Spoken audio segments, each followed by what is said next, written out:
ভেঙে চুরমার হয়ে গেল অরবিন্দ কেজরিওয়ালের আম আদমি পার্টি। ভেঙে বিজেপিতে রাঘব চাড্ডা।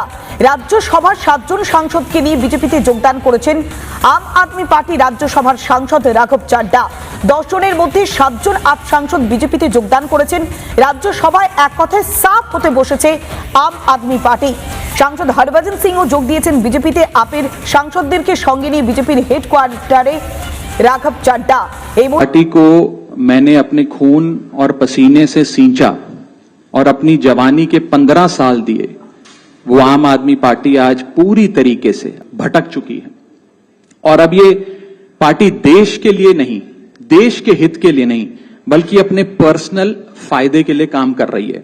और मैं पर्सनली पिछले कुछ सालों से ये महसूस कर रहा था that I am the right man in the wrong party.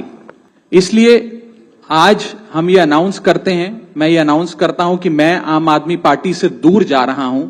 पिछले 12 सालों में भारतीय जनता पार्टी की केंद्र की सरकार, माननीय प्रधानमंत्री नरेंद्र मोदी जी के नेतृत्व में जो सरकार चल रही है, उसने कई मजबूत ऐसे फैसले लिए जो आज से पहले नेता फैसले लेने से शायद डरते थे। हम सब अपने आप को सौभाग्यशाली महसूस कर रहे हैं कि हम माननीय प्रधानमंत्री नरेंद्र मोदी जी की लीडरशिप में और गृह मंत्री अमित शाह जी की संकल्प शक्ति के साथ जुड़कर बिना रुके और बिना थके देश के लिए काम कर। অনেক দেরিতে হলেও রাঘব চাড্ডাজি বুঝে গেছেন এবং সঠিক পার্টিতে চলে এসেছেন, বুদ্ধিমানের কাজ করেছেন। কেন?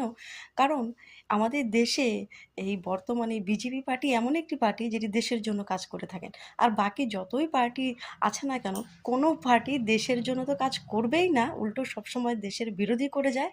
এবং যারা দেশের জন্য কাজ করতে চায় তাদেরকে এই রাঘব চাড্ডাজির মতো বলার অধিকার কেড়ে নেয়। যেমন তার পার্টি তার বলার অধিকার কেড়ে নিয়েছিল, তো তিনি পার্টিই ছেড়ে দিলেন।